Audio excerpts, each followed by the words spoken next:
መገደል ዕጣ ፈንታው፣ መሰደድ ዕጣ ፈንታው፣ መፈናቀል መዘረፍ ዕጣ ፈንታው የሆነ ይመስል የሀገሩ ፖለቲካ፣ የሀገሩ የንግድ ስርዓት፣ የሀገሩ መልካም አስተዳደር፣ የሀገሩ ዘር መር ፖለቲካ መግቢያ መውጫ ሳጥቶ ያሰደደው ምስኪን ኢትዮጵያዊ በጠቅላላ በዚያም የቀናው አይመስልም። በየደረስክበት አትረፍ የተባለ የሚመስለው ምስኪን የሀገር ሰው በየደረሰበት ታንቆ ይመለሳል።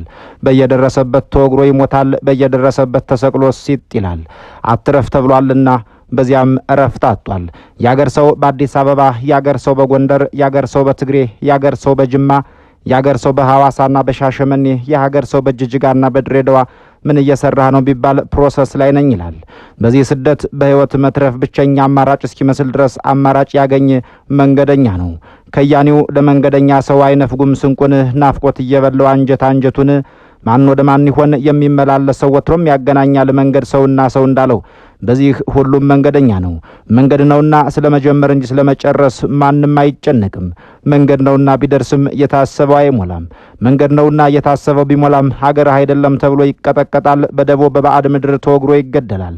መንገድ ነውና መጀመሪያው እንጂ መጨረሻው በእርግጥ በፍጹም አይታወቅም። በዚያ እንዲህ ያለ ነው። በዚህም ከዚያ የሚተናነስ አይደለም። ዘር ተለይቶ ቀለም ተመርጦ ሰው ይታፈናል። ጦር ተዘምቶ በገዛ ወገንና ህዝብ ላይ ጀነራል መድፍ ይተኮሳል። ሴቶች ህፃናትና አዋቂዎች ይጨፈጨፋሉ፣ ይገደሉማል።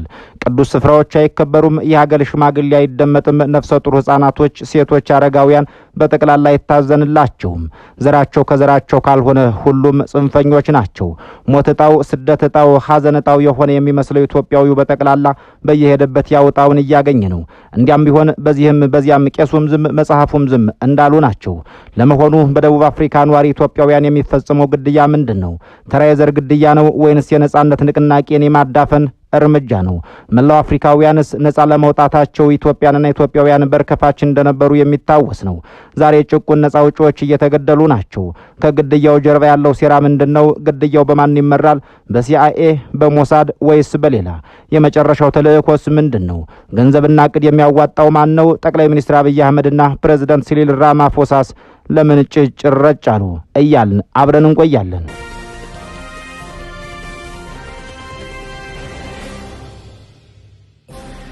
ዛሬ በደቡብ አፍሪካ የሚኖሩ ኢትዮጵያውያንን ጨምሮ በርካታ አፍሪካውያን ወንድሞችና እህቶች የማንነት ጥቃት ዜናፎቢያ ሰለባ የሆኑ መምጣታቸው እየተገለጸ ነው። ንብረታቸው እየተዘረፈና ህይወታቸው በግፍ እየጠፋ መሆኑን የሚጠቅሱ አስተያየት ሰጪዎቹ ድርጊቱን አፍሪካ በገዛ ሀገሩ ላይ እንደ አውሬ የታደነበት አሳዛኝ ታሪክ ጠባሳ ሲሉ ገልጸውታል። ደቡብ አፍሪካውያን አፓርታይድን ለመጣል የታገሉበት የጨለማ ዘመን የኢትዮጵያ የነጻነት ታጋዮችን በማሰልጠንና በማስታጠቅ የከፈለችላቸው የክብር ውለታ ዛሬ በጥይትና በግድያ መተካቱም እጅግ የሚያሳዝን መሆኑም ተመላክቷል። ሀገሪቷ ኢትዮጵያ ናትና በበላው እጄን ተነከስኩ ማለት የሚቀናት ሆኗል። አስተያየት ሰጪዎቹም አክለው በደቡብ አፍሪካ የሚታየው ስሜት የአፓርታይድ አስተሳሰብ ዳግም ማገርሸቱን የሚያሳይ እንደሆነ ጠቁመው የሀገሪቷ የኢኮኖሚ ቁንጮዎች እነማን እንደሆኑ ዘንግተው ለድህነቱ ምክንያት አድርጎ ስደተኛው ወንድሙን የሚያርድ ትውልድ መፈጠሩን በምሬት ገልጸዋል። የዜጋ ዲፕሎማሲ የሚለው መፈክር በተግባር ሊታይ እንደሚገባ ያሳሰቡት ወገኖች የኢትዮጵያ መንግስትና የውጭ ጉዳይ ሚኒስቴር የዜጎችን ደህንነት የማስጠበቅ ኃላፊነታቸውን እንዲወጡም ጥሪ በማቅረብ ላይ ናቸው። የደቡብ አፍሪካ መንግስትም ዝምታውን ሰብሮ የወንጀል ተባባሪ ከመሆን እንዲቆጠብና የሰው ልጆችን መብት እንዲያስከብር ተጠይቋል። በመጨረሻም ግፏን በማህበራዊ ሚዲያ በማውገዝ ብቻ የሚመጣ ለውጥ ስለሌለ ተግባራዊ እርምጃ ያስፈልጋል እየተባለ መጥቷል። ድምፅን በአካልም በደቡብ አፍሪካ ኤምባሲም በር ላይ በመገኘት ማሰማት እንደሚገባና ዜናፎቢያ የሀገር ፍቅር አለመሆኑን አፍሪካውያንን መግደልም ስራ እንደማይፈጥርና ግንዛቤ ሊወሰድበት እንደሚገባም እየተመላከተ መጥቷል። ለአፍሪካ አንድነት ሲባል ይህ የጭካኔ ድርጊት በአስቸኳይ ሊቆም እንደሚገባም በርካታ አስተያየት ሰጪዎቹ እየተናገሩ ናቸው፣ እየጻፉ ናቸው፣ እየዘገቡም ናቸው። ዛሬ በደቡብ አፍሪካ ታላቅ ከተማ ጆሃንስበርግ ልብ ውስጥ እንገኛለን። እዚህ ደግሞ ትንሹ አዲስና ጂፒ እየተባሉ በሚጠሩት ሰፈሮች መሃል የኢትዮጵያን ምግብ ጠረን፣ የባህል ሙዚቃ ዜማና የአማርኛ ንግግሮች በስፋት ይሰማሉ። በሴፕቴምበር 2016 ማለትም የዛሬ 10 ዓመት ገደማ በጥበበ ስላሴ ጥጋቡ ተጽፎ በኢትዮጵያ ሪፖርተር የእንግሊዝኛ እትም ላይ የወጣው መጣጥፍ ርዕሱ ኢትዮጵያን በደቡብ አፍሪካ መልሶ መፍጠር በሚል ይነበባል። የቀዳማዊ ኃይለ ሥላሴ ልጆች በዚህ ልክ ልብ ተራሮች ናቸውና በሺህ ኪሎ ሜትሮች ከሀገራቸው ርቀው ራሷን ኢትዮጵያን በተገኙበት ቦታ ለመፍጠር እየሞከሩ ናቸው። የኢትዮጵያ ልጆች ምንም እንኳን ቀስተ ደመናዋን ሀገር ተብላ የምትቆላመጠውን ደቡብ አፍሪካን አዲሷ መኖሪያቸው ቢያደርጉም ሁልጊዜም የኢትዮጵያነታቸውን ይዘው የትውልድ ሀገራቸውን ደንቦችና ወጎች ሳይለቁ ይኖራሉ። ታላቁ መጽሐፍ ቅዱስ ነብር ዥንጉርጉርነቱን ኢትዮጵያዊ መልኩን አይቀይርም እንዳለው መሆኑ ነው። በኢትዮጵያ አዲስ ዓመት አከባበር ላይ እንደ ዶሮና በግ ያሉ እንስሳትን ማረድና ሌሎች ተግባራትን ማከናወንም ዋነኛ የክብረ በዓሉ አካል መሆኑ ይታወቃል። ከእናት ሀገራቸው ኢትዮጵያ በ4700 ኪሎ ሜትሮች ርቀት ላይ የሚኖሩት በደቡብ አፍሪካ ያሉ ኢትዮጵያውያን ስደተኞችም እንስሳቱን ራሳቸው ያርዳሉ ወይም ለበዓሉ የሚያርዱላቸው ሕጋዊ ቄራዎችን መፈለጋቸው አይቀሬ ነው። ጥሬ ስጋ መብላት፣ 12 የዶሮ ብልት ማውጣት፣ ዕጣን ማጨስ፣ ቄጤማ መጎዝጎዝ በደቡብ አፍሪካ የሚኖሩ የኢትዮጵያ ልጆች በዓላት በመጡ ቁጥር የሚከውኗቸው በዓላዊ ተግባሮቻቸው ናቸው። ትዝታዎቻቸው ናቸውና ወደዋቸው ይፈጽሟቸዋል። ጥበበ ስላሴ ጥጋቡ ከዓመታት በፊት ባስነበቡት መጣጥፋቸው በደቡብ አፍሪካ ሊትል አዲስ ወይም ትንሹ አዲስ የተሰኘ ተወዳጅ የኢትዮ ሬስቶራንት ባለቤት የሆነ ካሳሁን ገብረሃና የሚባል ሰው አስተዋውቆናል። ካሳሁን የተባለው ኢትዮጵያዊ የኢትዮጵያን አዲስ ዓመት ለማክበር በአንዱ ቤት እንደሚሰባሰቡ ይናገራል። ሴቶቹ ቡና የማፍላቱን ኃላፊነት ሲወስዱ፣ ወንዶቹ ደግሞ በግ ለመግዛት ወደ ሶዌቶ ወይም ሌናዚያ ወደ ተባሉ የደቡብ አፍሪካ አካባቢዎች መኪናዎቻቸውን ይነዳሉ። ደቡብ አፍሪካ ውስጥ እንስሳትን ማረድ የተከለከለ ቢሆንም አንዳንዴ ግን ገዝተው በግቢ ውስጥ ለማረድ በመኪና ጎማ ውስጥ ደብቀው ያስገባሉ ይላሉ። የካሳሁን የቅርብ ጓደኛ የሆነው ብርሃኔ ገብረ ዮሐንስ ደግሞ የጎረቤቶቹን የማወቅ ጉጉት ያለውን አይን መጠንቀቅ እንደሚያስፈልግም ይናገራል። እንስሳትን ማረድ ሊሆን የሚችለው ለብቸኛው የተሰሩ ቤቶች ላላቸው የኢትዮጵያ ልጆች ብቻ ነው። ካልሆነ ግን በአፓርታሞቹ ውስጥ እንስሳትን ለማረድ መሞከር የማይታሰብ እንደሆነም እወቁልን ይላል። ምክንያቱም ጥቆማ ደርሶ ቅጣት ሊከተል ይችላልና ነው። ይሄ ካልተቻለ ግን ከጸሎት በኋላ የእንስሳቱን አንገት እንዲያርዱም ይፈቀድላቸዋል። የደቡብ አፍሪካ ቄራዎች የኢትዮጵያውያንን ባህል ያውቃሉ። ስለዚህም የማረድ ስነ ስርዓቱን በመፈጸም የአእምሮ ሰላም እንዲያገኙ ለኢትዮጵያ ልጆች ቢላውን የሚሰጡ የደቡብ አፍሪካ ልጆችም በርካቶች ናቸው። ያን ቢላ የሰጧቸው ልጆች ዛሬ እያሳደዷቸው ይመስላሉ። ያም ሆኖ ግን ትውልደ ኢትዮጵያውያኑ በበዓላት ቀን ከስራ እረፍት አይወስዱም። ይልቁንም አብዛኛውን ጊዜ ለምሳ ተገናኝተው የበዓሉን ግብዣ ይመገባሉ። ኢትዮጵያውያኑ በ5000 ኪሎ ሜትር ርቀው ደቡብ አፍሪካ ውስጥ በከፈቷቸው ሬስቶራንቶች የሚሰሩ ሼፎች ዱለት፣ ጥብስ፣ ክትፎ፣ ጎረድ አይብና ጎመን እንዲሁም ቁርጥ ያዘጋጃሉ። በዚህም አብረዋቸው በተሰደዱ ሙያተኞች የትኛውንም የሀገራቸው ልጅ ከምግብ ጋር በተያያዘ ምንም ነገር እንዳያመልጠው ያደርጋሉ። አብዛኞቹ የኢትዮጵያ ምግቦች እንደ ማህበራዊና ጥብስ ያሉ እንደ ሊትል አዲስ ባሉ ሬስቶራንቶች ሜኑ ውስጥ የሚገኙ መሆናቸው ይነገራል። ከጆሃንስበርግ መካከለኛው የንግድ ዲስትሪክት በስተምስራቅ በሚገኘው ማቦኔግ አካባቢ የሚገኙት የኢትዮጵያ ባህላዊ ሬስቶራንቶች በደመቁ የኪነ ጥበብ ትዕይንት በሚያንጸባርቀው የፋሽን ማዕከልና በዘመናዊ አካባቢ መካከል በኩራት ተንጣለው የሚገኙ ናቸው። አካባቢው የጆሃንስበርግ ከተማ ልብና እምብር ተብሎ የሚጠራ ነው። ነገር ግን ወደ ኢትዮጵያውያኑ ሬስቶራንት በር ሲቃረቡ የሙሉቀን መለሰን፣ የኤፍሬም ታምሩን፣ የሌሎችንም ዘፋኞች ቆመት ሽሎጋ ነው የሚለውን ሙዚቃ መስማት የተለመደ ነገር ነው። በሬስቶራንት ውስጥ የንጉሠ ነገሥት ኃይለ ሥላሴ ትልቅ ምስል ይታያል። በተጨማሪም የኢትዮጵያ ሰንደቅ ዓላማ፣ የተለያዩ የባህል ልብስና የለበሱና እንደ መፍጨት፣ ሽመና ብሎ ምግብ ማብሰል ያሉ የቤት ውስጥ ስራዎችን የሚሰሩ ሴቶች ስዕሎችን በተለያዩ ግድግዳዎች ላይ ተለጥፈው እኛ እኮ ኢትዮጵያውያን ነን የሚል መልእክት ሲያስተላልፉ መመልከትም የዚያ ሬስቶራንት የተለመደ ድርጊት ነው። ነጭ ደቡብ አፍሪካውያንም ወደ ኢትዮ ሬስቶራንቱ ገብተው ይመገባሉ። እናም ምግባቸውን እየተመገቡ የዘመኑን የአማርኛ ሙዚቃዎች ከበስተጀርባ ይጫወታሉ። ከጓደኞቹ ጋር ተቀምጦ የነበረ አንድ ደቡብ አፍሪካዊ የንጉሠ ነገሥት ኃይለ ሥላሴን ምስል እያየ ኃይለ ሥላሴ ዚምባብዌ ተወልደው ቦትስዋናና ጋና እንዳደጉ አስተያየት ሊሰጥ ይችላል። መጀመሪያ ላይ እንደ ቀልድ ቢመስልም በትኩረት የሚሰሙት ጓደኞቹን ሲያይ ግን ቁም ነገር ያለው የታሪክ ንግግር ወደ ማድረግ ያዘነብላል። በሰውየው ንግግር ግራ የተጋቡ ሰዎች ጣልቃ ገብተው ሊያርሙት ሲሞክሩም ያንን ያክል አላነበብኩም፣ ጥሩ ትምህርት ነው ብሎ ጨዋታውን ባራዳ ቋንቋ ያስቀይሰዋል። የኢትዮጵያ ነገር በደቡብ አፍሪካ ውስጥ በዚህ ደረጃ አነጋጋሪ ነው። ብዙ ደቡብ አፍሪካ የሚኖሩ ኢትዮጵያዊ የኢትዮጵያን ጥሎ ከወጣ 15 እና ከዚያ በላይ ዓመት ሆነውታል። ብዙ ኢትዮጵያዊ በኢትዮጵያ አዲስ ዓመትን ወይም ትንሣኤን ሃሌሉያም የደማቅ ፈንጠዝያማ ክብሮ ጆሃንስበርግ ይመለሳል። ግን እንዲያም እየተመላለሰም ቢሆን የኢትዮጵያ ፍቅር ሲርቁት ይብሳልና አሁንም ጥሏቸው የመጣቸውን ትውስታዎቹ በፎቶና በቪዲዮዎች ለማግኘት ይሞክራል። ብዙ ኢትዮጵያዊ ልክ ደቡብ አፍሪካ እንደገባ በመኖሪያ ሰፈሮች ውስጥ በቀዝቃዛ ወለል ላይ ተኝቷል። አዳራሽ ከሌሎች ጋር ተጋርቷል። አልጋ፣ ፍራሽና ትራስ ቅንጦት እንደነበሩ እንዲሁ ስትጠይቁት ይነግራችኋል። እያንዳንዱ ኢትዮጵያዊ ይህን ጊዜ በቀዝቃዛ ወለል ላይ በመተኛት ለጤናችን አንፈራም ነበር፣ ይልቁንም ትልቁ ስጋታችን መተኮሱ ነበር። በየቀኑ ይተኮስ ነበር። በየቀኑ የተኩስ ድምፅ እንሰማ ነበር።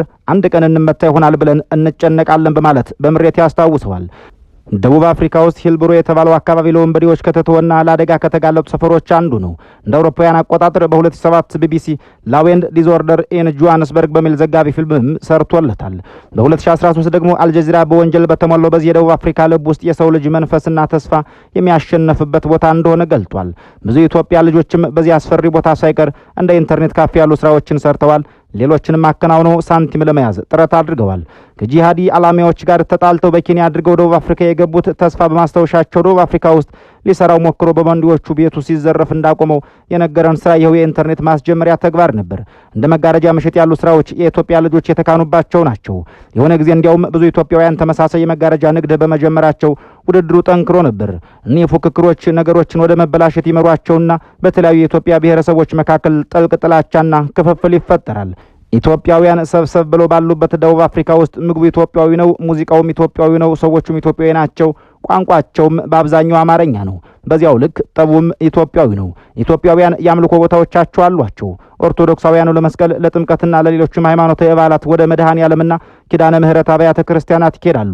ጥምቀትን የመፈወስ ኃይል አለው ብሎ ለሚያምን ጳጉሜን 3 ቀን የሩፋኤል ዕለት ለመጠመቅ ወደ ቤተ ክርስቲያን እስከ መሄድ ይደርሳል። ብዙ ስደተኞች ኢትዮጵያዊ ደቡብ አፍሪካ ውስጥ አብዛኛውን ሕይወቱን በማሳለፍ ጥሩ ገንዘብ ማግኘቱ አይቀርም። ያኔ በጆሃንስበርግና በሞዛምቢክ ቤቶች ይገነባል፣ መኪናም ይገዛል፣ የጎረምሳ ልጅ አባት እስከ መሆንም ይደርሳል።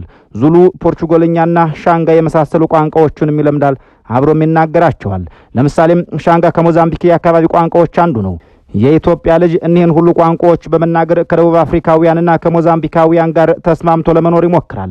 አሁን ወደ ዝነኛው ጂፒ ልንወስዳችሁ ነው። እዚህ መርካቶ አለ። ሙሉ በሙሉ በሚባል ደረጃ የኢትዮጵያውያን መንደር ነው። በጆሃንስበርግ መሃል ከተማ በስተሰሜን ምስራቅ የሚገኘው ይህ ቦታ ሊትል ኢትዮጵያ ተብሎ ይጠራል። በአጭሩ ጂፒቲ በደቡብ አፍሪካ ኑሯቸውን የሚመሩ ኢትዮጵያውያን ስደተኞች የሚገኙበት ቦታ ነው። በቀለማት ያሸባረቁ ማስታወቂያዎች በአማርኛ ተጽፈው ይነበባሉ። ከተለያዩ መደብሮችም የኢትዮጵያ ሙዚቃዎች ጮክ ብለው ይደመጣሉ። እነሆ በዚህ ሰሞን ቴዲ አፍሮ ዳስጣል፣ ልቤ ዳስጣል እያለ ሊያደምጡት ይችላሉ። እንደ ከተማው አስተዳደር ተመራማሪዎች ገለጻ የኢትዮጵያ ልጆች ጆሃንስበርግ ውስጥ ባለው ጂፒቲ የተባለ የራሳቸው ቀዬ ውስጥም ጥቅም ላይ ያሉ አሉ የተባሉና ዝቅተኛ ደረጃ ላይ የነበሩ የቢሮ ህንፃዎችን ከቻይናውያን ወደሚገቡ ልብሶችና ጫማዎች መሸጫነት ከቀየሯቸው ዓመታት ተቆጥረዋል። በዚያ መንደር ከሚታወቁ ዝነኛ ህንፃዎች አንዱ ማጀስቲ ይባላል።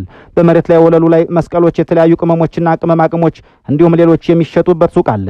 በዚህ ሱቅ ውስጥ የኦርቶዶክስ ክርስቲያን መዝሙሮችን መስማት የተለመደ ነው። ጆሃንስበርግ ውስጥ በአደባባይ የኢትዮጵያ ዝነኛ ዘፋኞች ድምጽ ይንቆረቆራል እየተባለም ነው።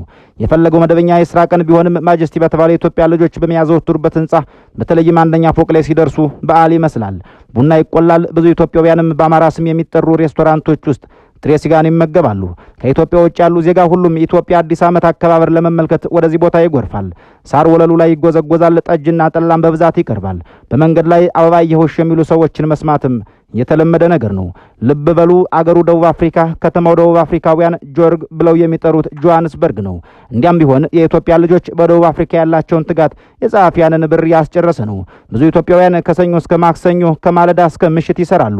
ስለዚህም በተለይም የስራ ቦታቸው ከከተማ ውጭ በሚሆንበት አጋጣሚ ለእረፍት ጊዜ መመደብ ይከብዳቸዋል።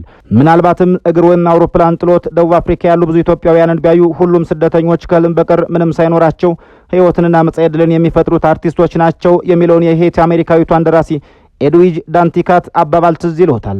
ብዙ ኢትዮጵያዊ ደቡብ አፍሪካዊት ሚስት ያገባል። ከዚያም ጥንዶች የኢትዮጵያና ደቡብ አፍሪካን በዓላት በጋራ ያከብራሉ። የኛ ሀገር ሰው በአብዛኛው ደቡብ አፍሪካዊት ሚስቱን እንጀራ መጋገርና እንደ ጥብስ፣ ክትፎ፣ የዶሮ ወጥ ያሉ የተለያዩ ምግቦችን ማብሰል እንድትማር ይፈልጋል። ዝነኛው ጂፒቲ በኢትዮጵያውያን ወንዶች የተያዘ ሲሆን ጥቂት ሴቶች ብቻ ናቸው ሱቅ ወይም ሌላ ንግድ ያላቸው። ለአብዛኞቹ ኢትዮጵያውያን የመኖሪያ ወረቀት ወይም ፈቃድ ማግኘት ዋናው ጉዳይ ይመስላል። ሆኖም ለ17 ዓመታት በደቡብ አፍሪካ ኖረው የመኖሪያ ፈቃድ የሌላቸው ኢትዮጵያ ልጆች ያጋጥማሉ። ብዙ የኢትዮጵያ ልጅ አሁንም የስደተኝነት ደረጃ ላይ ስላለ ከባንክ ብድር መውሰድ፣ ገንዘቡን ባንክ ማስቀመጥ ወይም ንብረቱ ቢጠፋ ኢንሹራንስ ማግኘት አይችልም። ከኢትዮጵያ በሺህ ኪሎ ሜትሮች ርቀው የሚንከራተቱትን የኢትዮጵያ ልጆች ብላችሁ ስታዳምጧቸው በደቡብ አፍሪካ የመዘረፍ አደጋ በጣም ከፍተኛ ነው፣ ስርዓቱን ስለማያውቀን ደካማ በሆነ ሁኔታ ውስጥ ነው የምንኖረው ይላሉ። እናም ብዙ በደቡብ አፍሪካ የሚኖር ኢትዮጵያዊ ያስተዋወቀን አገር የጥርኝ የሚለውን ዘፈን እያሰማ በናፍቆት ማዕበል ይናጣል። አብዛኞቹ በደቡብ አፍሪካ የሚኖሩ ኢትዮጵያውያን ስደተኞች ግን ከባዶ ተነስተው በጥረታቸውና በፈጠራቸው ታግዘው የንግድ ስራቸውን ስኬታማ መሆን እንደቻሉ የሚተርኩ አስደናቂ ታሪኮች አሉ። ደቡብ አፍሪካ አህጉሪቱ ካሏት ግዙፍ የኢኮኖሚ አንዷ እንደመሆኗ መጠን ለበርካታ ስደተኞች የተስፋ ምድር ተደርጋ ትወሰዳለች። ምንም እንኳን ሀገሪቱ በሰለጠነ የሰው ኃይል ስደትና በከፍተኛ የወንጀል መጠን ብትፈተንም ኢትዮጵያውያን ግን እነዚህ ተግዳሮቶችን ተቋቁመው የራሳቸውን የንግድ አሻራ ማሳረፍ ችለዋል። በተለይም በጆሃንስበርግና በዙሪያ ባሉ ከተሞች የሚንቀሳቀሱ የኢትዮጵያ የንግድ ከባህላዊ እሴቶቻቸው ጋር አቀናጅተው ይሰራሉ። ቀደም ባሉት ዓመታት የቀበሌ ሱቆችን ስራን በመፍጠርና ራሳቸውን የቻሉ ሲሆኑ ዛሬ ላይ ትልልቆች ፎቆች እስከ መግዛትና የንግድ አውታሮችን እስከ መምራት ደርሰዋል። እነዚህ ቀደም ስደተኞች ያሳዩት ብርታትና የንግድ ስልት ለሀገሬው ተወላጅም ጭምር አርአያ ሆኗል። ሌላው ትኩረት የሚስበው የንግድ ስልታቸው ደግሞ ሸቀጦችን በየቤቱ እያንኳኩ በጥሬ ገንዘብም ሆነ በብድር የሚሸጡበት ዘዴ ነው። ይህ ስራ ከፍተኛ ትርፍ ቢኖረውም ከአካባቢው የወንጀል ሁኔታ ጋር ተዳምሮ የህይወትን መስዋዕትነት ጭምር የሚያስከፍል አደገኛ መንገድ ሆኖባቸዋል። በተጨማሪም ሺንሻኖ ተብሎ የሚጠራውን ትላልቅ ህንፃዎችን ተከራይቶ ወይም ገዝቶ ወደ ትናንሽ ሱቆች በመከፋፈል መልሶ የማከራየት ፈጠራ በኢትዮጵያ ልጆች ተጀምሮ በጆሃንስበርግ የንግድ ማዕከላት ውስጥ ትልቅ ለውጥ አምጥቷል። ይህ አሰራር አካባቢው ከነበረበት የወንጀል ስጋት ወጥቶ የንግድ እንቅስቃሴ እንዲፋጠን ረድቷል። የኢትዮጵያዊ በደቡብ አፍሪካ የለውጥ ቅመም ሆኖ ቀጥሏል እንደማለት ነው። ከ2.5 ሚሊዮን በላይ የሚሆኑ ኢትዮጵያውያን ከሀገራቸው ውጭ የሚኖሩ ሲሆን አብዛኞቹም በሰሜን አሜሪካ፣ በአውሮፓ፣ በመካከለኛው ምስራቅና በአውስትራሊያ ሊገኙ ይችላሉ ተብሎ ይገመታል። በደቡብ አፍሪካ የሚኖሩ ኢትዮጵያውያን ስደተኞች ቁጥር 120 ሺህ አካባቢ እንደሚሆን ተጽፏል። እነዚህ ስደተኞች በከተማ ዳርቻዎች፣ በገጠር መንደሮችና በተመረጡ የንግድ ማዕከላት ውስጥ በኢኮኖሚ እንቅስቃሴ ላይ የራሳቸውን ተጽዕኖ አሳርፈዋል። ይሁን እንጂ ከቅርብ ጊዜ ወዲህ በተለይም ከአፓርታይድ ስርዓት ማብቂያ በኋላ ባለው ማህበረሰብ ውስጥ የውጭ ዜጎችን የመጥላት ወይም ዜናፎቢያና የዘረኝነት ጥቃቶች ትልቅ ፈተና ሆኖባቸዋል። በአጠቃላይ በደቡብ አፍሪካ የሚኖር 120 ሺህ የሚጠጉ ኢትዮጵያውያን በዚያች ሀገር ኢኮኖሚ ውስጥ የራሳቸውን ጉልህ ተጽዕኖ ማሳረፍ ችለዋል። እንደ ሺንሻኖ ያሉ የፈጠራ የንግድ ስልቶችን በማስተዋወቅ የተረሱ የንግድ ማዕከላትን ሕያው ከማድረጋቸውም በላይ ለራሳቸውና ለቤተሰቦቻቸው የተሻለ ህይወትን ለመገንባት ሌት ተቀን ይተጋሉ። ምንም እንኳን የመኖሪያ ፈቃድ እጦት፣ የደህንነት ስጋትና የውጭ ዜጎችን የመጥላት ወይም ዜናፎቢያ ጥቃቶች ፈተና ቢሆኑባቸውም ኢትዮጵያውያን ግን እነዚህን መሰናክሎች በጽናት ተቋቁመው የለውጥ ቅመም ሆነው ቀጥለዋል። በአካል ቢርቁም በልባቸው የማይጠፋው የሀገር ፍቅርና ናፍቆት ኢትዮጵያን በደቡብ አፍሪካ ምድር መልሰው ለመፍጠር የሚያደርጉት ጥረት ሁልጊዜም እንደ ነዳጅ ሆኖ ያገለግላቸዋል። ኢትዮጵያውያኑ እዚያ ደርሰው በመከራ ሲቃልፈው የንግድና የገንዘብ ሰው ቢሆኑም ዛሬ በይፋ እየተገደሉ ናቸው። ኃላፊነት የወሰደም ለመውሰድ የደፈረም እስካሁን ባይታይም ሞታቸው ግን እንደቀጠለ ነው። በደቡብ አፍሪካ ኢትዮጵያን የተመለከቱ በርካታ ጠንካራ ማህበራትና ስብስቦች አሉ። እነዚያ ስብስቦች ለኢትዮጵያው መንግስት ረፍት የሚሰጡ አይደሉም። በተለይም የፋኖን እንቅስቃሴ ተከትሎ ደቡብ አፍሪካ ለኢትዮጵያ ጠቅላይ ሚኒስትር ምቾት የሆነች ሀገር አትመስልም። የእኛን በዚህ እናበቃለን። የእናንተን ጻፉልን። በያላችሁበት ዓለም ሰኔ ጊዜ ተመኘን። በዚሁ እንሰናበታለን።